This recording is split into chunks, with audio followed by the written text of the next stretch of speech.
नमस्कार दोस्तों, मैं नितेश आप सभी का स्वागत करता हूं आपके अपने YouTube चैनल में।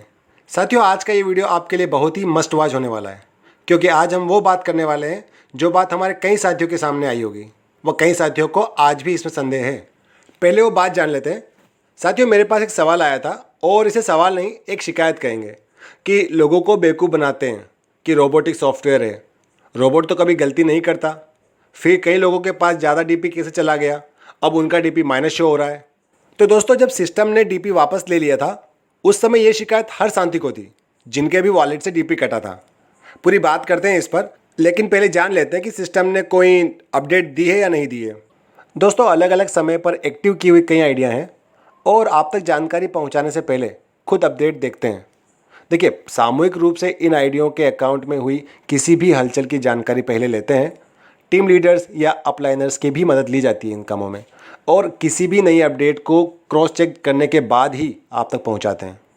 और मैं जो डेली अपडेट की बात करता हूं हर वीडियो में, वे देखिए नोटिफिकेशन, ऑटोपूल और क्रिप्टो करेंसी है। ये तीनों ही वे आधार हैं जिनमें किसी भी प्रकार के अपडेट से हमें फ़र्क पड़ता है। और जिस दिन वीडियो में इनकी बात नहीं करते या नहीं बताते हैं, तो हमारे कई साथियों के द्वारा पूछ लिया जाता है, ऑटोपूल में कोई अपडेट है क्या, क्रिप्टो करेंसी आया, कुछ नया अपडेट हुआ। तो हमारे उन साथियों के साथ साथ हमारे सभी साथी जो कि पर्लवाइन से जुड़े हुए हैं, उनको भी ये जानकारी मिल सके कि जब हम वीडियो बना रहे हैं तो पहले इन सभी मुद्दों की अपडेट चेक कर ली गई है, व किसी भी प्रकार के बदलाव की जानकारी आपको दी जा रही है। तो दोस्तों, अभी तक तो सिस्टम द्वारा नोटिफिकेशन में ऑटोपुल को लेकर व क्रिप्टो करेंसी पर किसी भी प्रकार की अपडेट नहीं दी गई है। दोस्तों, आगे बढ़ते हैं रोबोटिक सॉफ्टवेयर पर की गई शिकायत की ओर। दोस्तों, इस विषय पर मैं पॉइंट टू पॉइंट बात करूंगा, क्योंकि पर्लवाइन से जुड़े हर मेंबर को मैं एक लीडर की तरह मानता हूं। जो पुराने हैं उन्हें स्वयं पर्लवाइन में उतार चढ़ाव का अनुभव हुआ है, वह जो नए साथी हैं उन्हें हमारे पुराने साथियों के अनुभवों का सोशल मीडिया, यूट्यूब चैनल्स, अभी तो कई तरह के व्हाट्सएप और टेलीग्राम ग्रुप्स भी बन गए हैं, तो जिनसे कि जानकर वे सैद्धांतिक अनुभव प्राप्त किया है, जो कि थोड़े कहे में ही पूरी बात समझ लेते हैं। तो क्या पर्लवाइन एक रोबोटिक सॉफ्टवेयर सिस्टम है? तो जवाब रहेगा जी हाँ, पर्लवाइन एक रोबोटिक सॉफ्टवेयर सिस्टम है। ठीक है, आगे आप पूछते हैं तो क्या सिस्टम कभी गलती करते हैं? जी नहीं, बिल्कुल गलती नहीं करते। उन्हें संचालित करने वाले प्रोग्रामिंग के आधार पर ही वे काम करते हैं, और प्रोग्रामिंग करने के लिए मैनुअल कमांड्स की आवश्यकता होती है। परिणाम उम्मीदों से ज़्यादा अच्छा है तो कोई शिकायत नहीं करता, वह थोड़ी सी चूक होने पर सिस्टम के वर्किंग प्रोसेस पर सवाल उठना स्वाभाविक है। अब आगे पूछा था, सिस्टम रोबोटिक है, ये गलती नहीं करता, तो कई लोगों के पास डीपी ज़्यादा कैसे चला गया और अब उनका डीपी माइनस शो हो रहा है? देखिए, बिल्कुल मैं इस बात से सहमत हूँ कि सिस्टम ने डीपी ज़्यादा दिए वह फिर माइनस कर लिए। जहाँ तक मुझे याद है, 2019 में अपग्रेड हुई ओनिक्स रैंक में सिस्टम ने एक बार ज़्यादा डीपी दिए थे। परिणाम स्वरूप कुछ डीपी एक्स्ट्रा मिलाकर लोगों ने अपनी रैंकों को अपग्रेड किया क्वाड्स में। अब यहाँ पर ध्यान दीजिएगा, कुछ डीपी मिलाकर अपग्रेड किया है लोगों ने रैंकों को। उसके बाद जिनको ओनिक्स का थर्ड लेवल मिला है, 640 डीपी ही मिला है। जैसा कि मैंने पहले ही कहा था, मैं पॉइंट टू पॉइंट बात करूंगा। तो दोस्तों, आईडी बहुत कम है और अपग्रेड करवाना है, तो थोड़ी बहुत मदद तो करनी ही होगी, जो कि सिस्टम ने कर दी।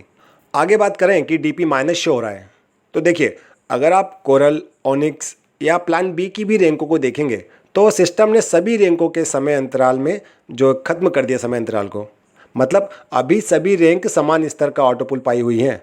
फर्स्ट है तो फर्स्ट है, सेकंड है तो सेकंड है। अब यहाँ पर यह हो सकता है कि सिस्टम अपनी सभी पर्लवाइन मेंबर्स को, जिन्होंने आईडियों के रजिस्ट्रेशन बंद होने से पहले अपना अकाउंट पर्लवाइन में जोड़ा है, उन्हें अपने सीट पार्टनर्स के समान स्तर पर रखे। और वैसे भी डीपी उन्हीं के अकाउंट से माइनस हुआ है जिन्होंने अपने रैंक को अपग्रेड नहीं किया। मतलब जो डीपी निकाल पाने में असमर्थ थे, उन्हीं का तो माइनस हुआ है। दोस्तों, ये तो थी ऑटोपुल की बात। यदि सारांश देखें तो सिस्टम ने सभी रैंकों के स्तर को समान समय में कर दिया है। अब जो भी अपडेट होंगे वे रैंकों के आधार पर आएंगे। हो सकता है अब नया या पुराना कुछ ना हो, मात्र सीट पार्टनर ही हो।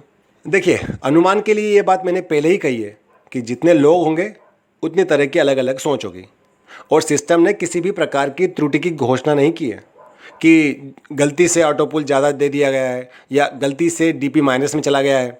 जब तक सिस्टम की ओर से कोई जानकारी नहीं मिलती इस विषय पर, तब तक इसे सिस्टम की ही प्रोसेस जाने, न कि कोई मैनुअल ऑटोपुल दे रहा है, ऐसा समझिएगा। क्योंकि अगर ऐसा होता तो रेफरल इनकम, टीम परफॉर्मेंस की इनकम या रैंक अपग्रेडेशन की इनकम तुरंत नहीं मिलती। इसमें भी कहीं ज़्यादा या कहीं आगे पीछे होता, क्योंकि 100 200 या 1000 आईडियों तक तो हो सकता है कि कोई गलती ना करे, या ज़्यादा से ज़्यादा मान लें तो 1 लाख आईडियों को सिस्टमेटिक तरीके से बिना गलती किए सारी इनकम दे दे। लेकिन जब बात 75 लाख से ज़्यादा आईडियों की हो, वो भी 8 लेवल तक इनकम देने की, तो ये कोई सिस्टम ही कर सकता है, कोई मैनुअल नहीं। अब किसी रैंक में ज़्यादा ऑटोपुल दे दिया या अगले स्तर का कुछ भाग दिया है, ये तो अलग अलग विचार के विषय हैं। अब इसे कोई सिस्टम की रोबोटिक प्रोसेस मानेगा और कोई इसे मैनुअल प्रोसेस। आशा करता हूँ इस विषय पर चर्चा करना सार्थक हुआ होगा। साथियों, वीडियो के अंत में इतना ही। यदि आपने अभी तक चैनल सब्सक्राइब नहीं किया है तो सब्सक्राइब कर लीजिएगा, बेल आइकन दबाकर नोटिफिकेशन ऑन कर दीजिएगा, वीडियो को लाइक व शेयर जरूर कीजिएगा। दोस्तों, अच्छाई व सच्चाई चाहे पूरी दुनिया में ढूंढ लो, अगर खुद में नहीं है तो कहीं भी नहीं मिलेगी। बस इसी नोट के साथ ये वीडियो का अंत। मिलते हैं अगले वीडियो में। God bless you all. जय हिंद।